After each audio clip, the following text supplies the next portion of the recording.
Vamos conversar com Paulo Pereira, que é o secretário executivo do Conselhão, eles vão explicar aqui para a gente o que é o Conselhão, e a professora Rosângela Hilário, também membra do Conselhão, que na verdade é chamado como Conselhão, mas chama-se Conselho de Desenvolvimento Econômico, Social e Sustentável, né?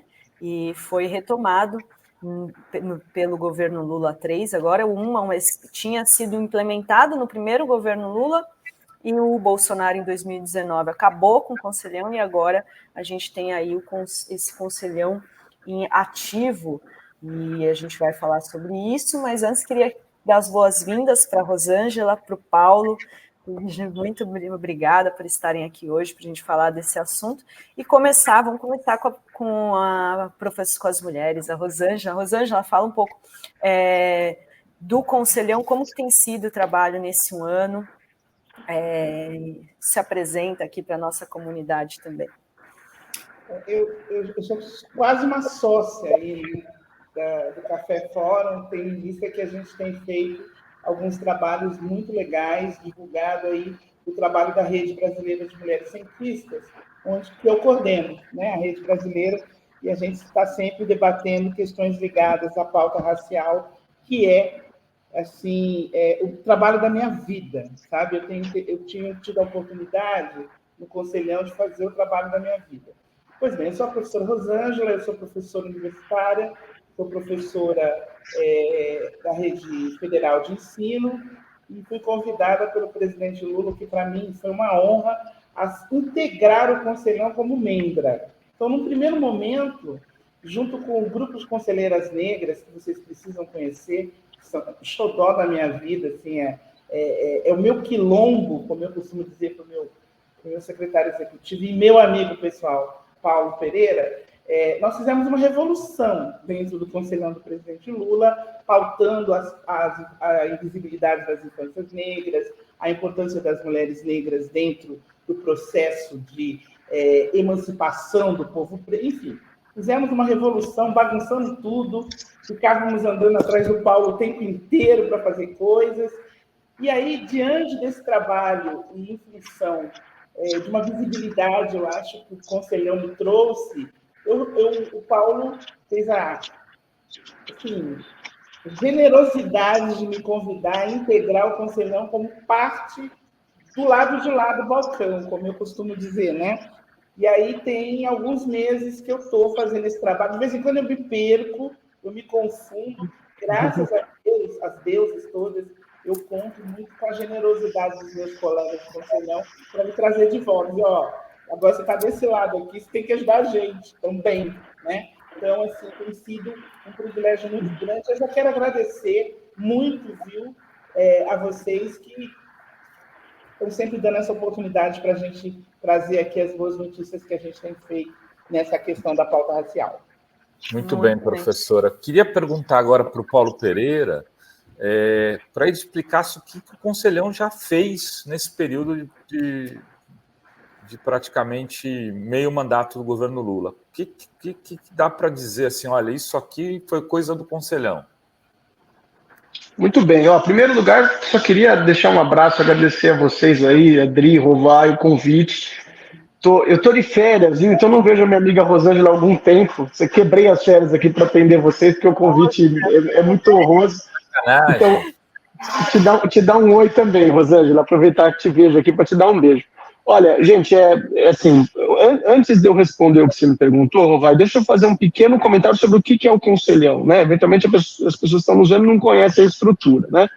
O Conselhão é uma instituição típica daquelas instituições que só o presidente Lula tem legitimidade para fazer no país. Aquele tipo de coisa que só esse presidente podia ter construído.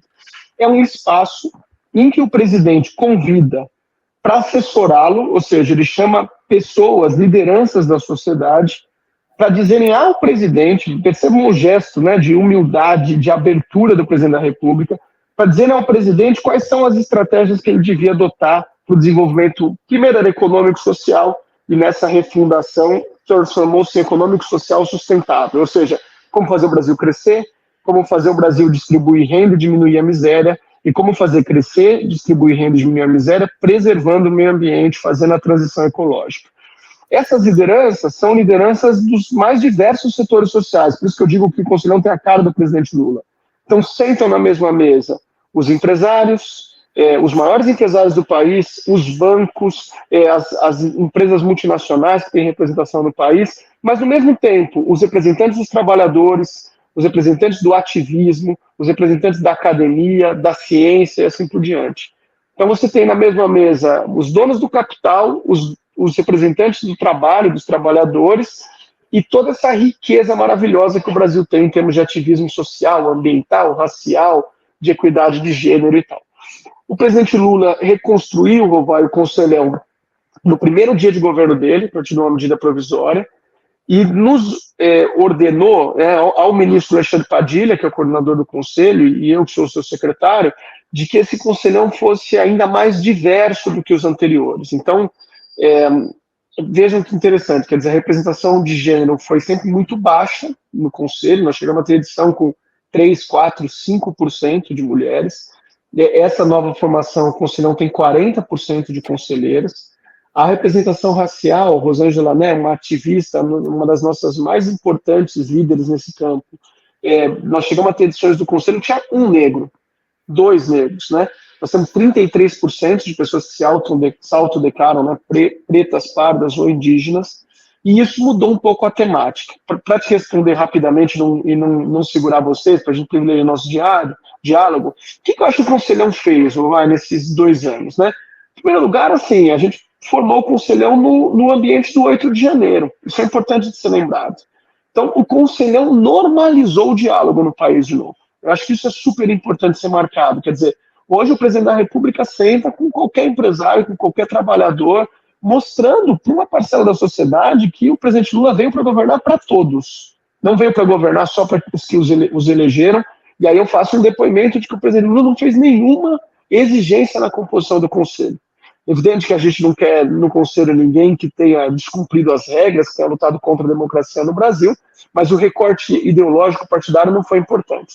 Fora isso, uma série de temas têm sido tratados. Então, desde, por exemplo, políticas que já foram assinadas pelo presidente Lula, de construção de polos tecnológicos de alto impacto, a uma nova política de tratamento da primeira infância, até todo o trabalho, por exemplo, tem sido feito na Comissão de Desigualdades das Mulheres Negras, quer dizer, a Rosângela tem liderado um trabalho incrível para pensar políticas públicas reparatórias, emancipatórias para o povo negro.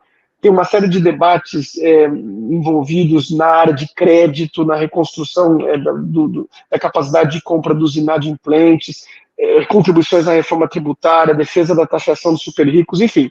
Então, da economia ao ativismo social, né, passando por temas de ciência, tecnologia, tem uma série de entregas aí que têm sido apresentadas ao longo desses meses para o presidente Lula.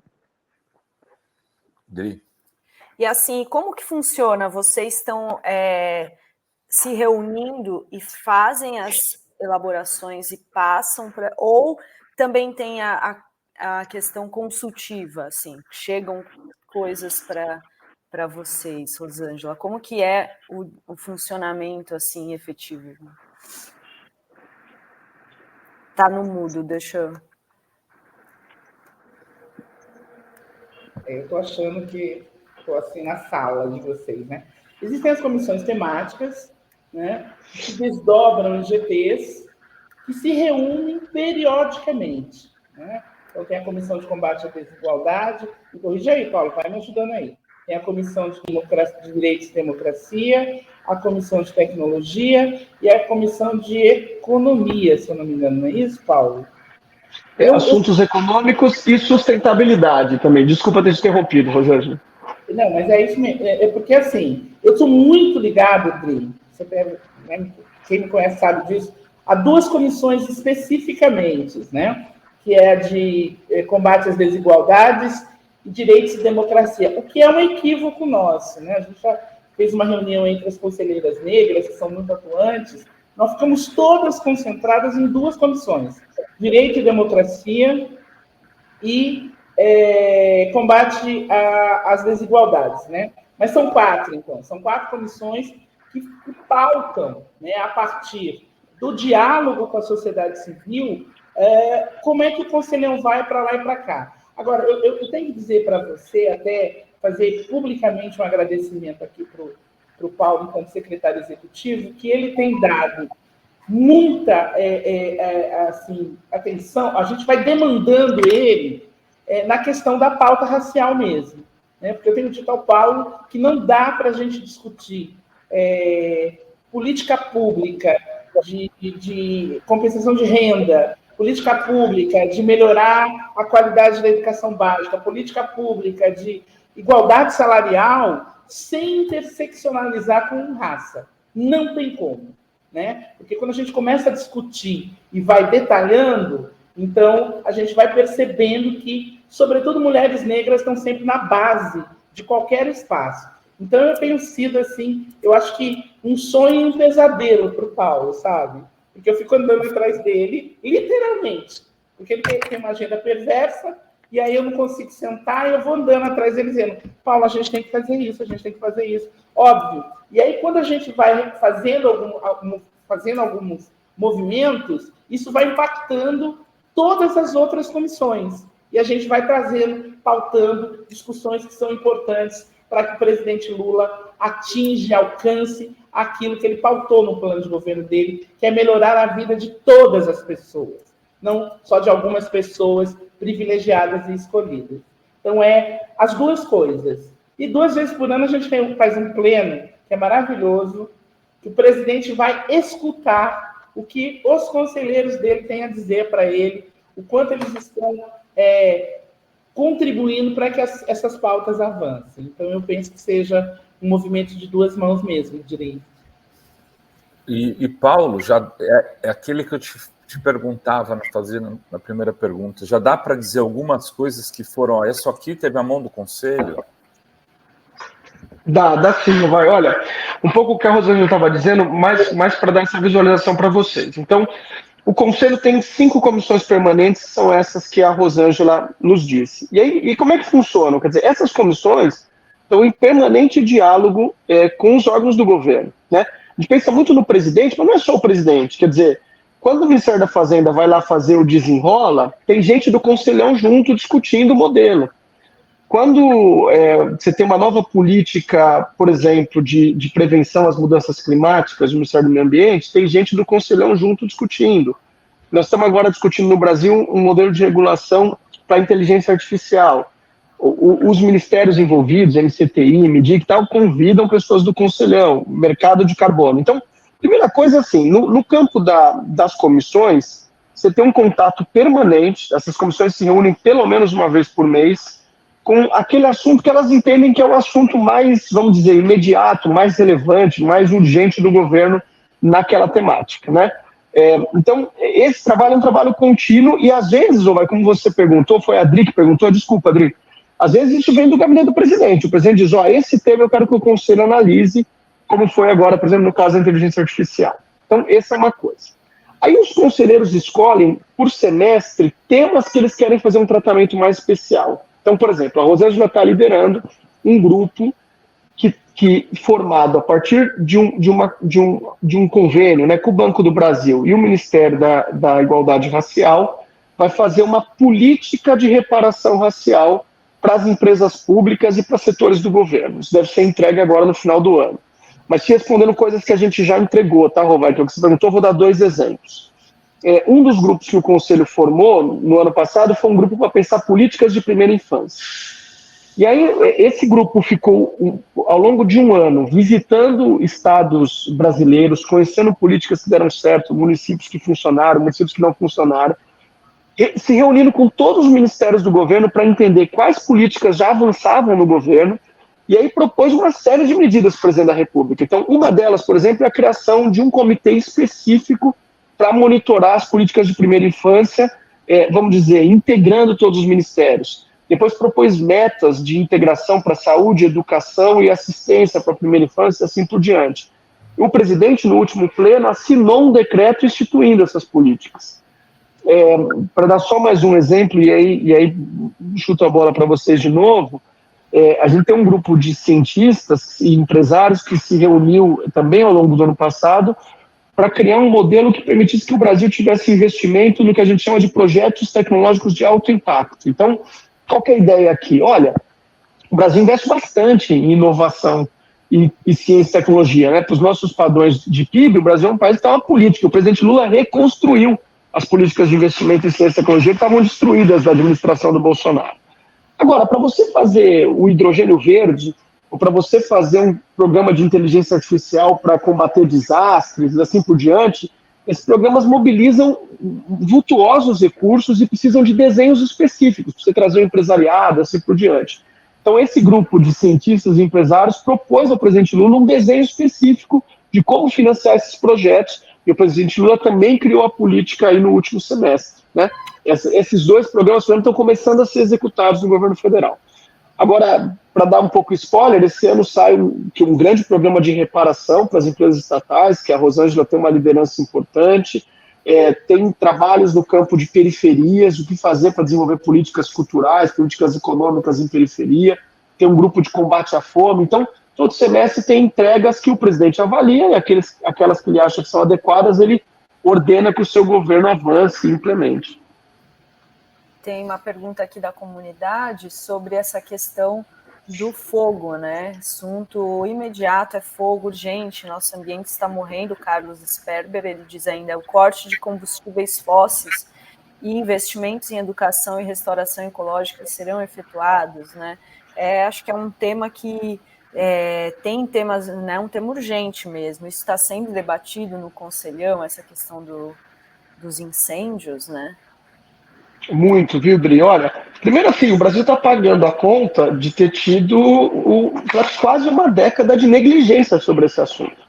Né? O último presidente da República simplesmente negava que nós vivemos uma época de mudanças climáticas, né? Como se fosse possível negar isso. Eu estou em São Paulo hoje, quem mora em São Paulo sabe que São Paulo está intransitável, o ar está irrespirável em São Paulo, e não é a primeira vez que isso acontece aí ao longo dos últimos meses. Né? Bom, o governo tem se esforçado muito para isso. Então, ao longo desses quase 2 anos de governo do presidente Lula, são assim, em dezenas as medidas, seja para desenvolver a transição ecológica. Então, o Brasil quer ser uma potência da energia verde, projetos de novas eólicas offshore, projetos para instituição de mercado de carbono, serviços ambientais remunerados, uma série de projetos, mudanças legislativas que o governo encaminhou, a maior parte delas tem sido aprovada no parlamento. Depois, a gente tem refortalecido, aí estou falando como governo, né, todo o sistema de fiscalização e de combate ao desmatamento que tinha sido destruído nas últimas administrações. Né? Então, o que a gente já percebe é uma queda acentuada no desmatamento, especialmente na região amazônica, e estamos começando a reverter em outras regiões que são bastante drásticas, como é o caso do Cerrado. O Conselhão, André, está muito envolvido nisso. Então, você tem ideia, o Conselhão está participando da formação das posições do governo brasileiro para a COP, para as posições ambientais no G20. Todos esses projetos que eu estou mencionando para vocês, por exemplo, de biocombustíveis, um projeto que eu não falei, sempre tem gente do Conselhão ajudando. Olha, se a gente fizer assim é melhor, o mercado prefere assim, o ativismo prefere assado, né? E também tem ajudado para que o parlamento se conscientize e aprove essas medidas, né? Agora, a situação é muito grave. Eu acho que o presidente Lula tem feito muito. Ele inclusive, anunciou recentemente a possibilidade da criação de uma autoridade climática específica no país, né? A gente no Palácio percebe assim, a dedicação que o governo federal teve, por exemplo, no episódio do Rio Grande do Sul, é uma coisa com pouco precedente na história do Brasil. Agora, de certa forma, já estamos atrasados, né? Perdemos 10 anos e a gente precisa fazer um esforço grande para conseguir reverter essa situação que é dramática no Brasil hoje. Muito bem. Professora, queria que a senhora desse sua mensagem final, aí depois a gente passa a bola para o Paulo também, e já dizer que assim, seria legal que vocês pudessem voltar de vez em quando aqui para ir contribuindo com a gente para a atualização, né, do que está sendo feito pelo Conselhão, Rosângela. Bom, eu estou sempre por aqui, né? Estou quase sócia aí também. Normalmente com pautas mais específicas, mas sempre voltadas ao trabalho que eu estou desenvolvendo a partir do Conselhão e da Rede Brasileira de Mulheres Cientistas.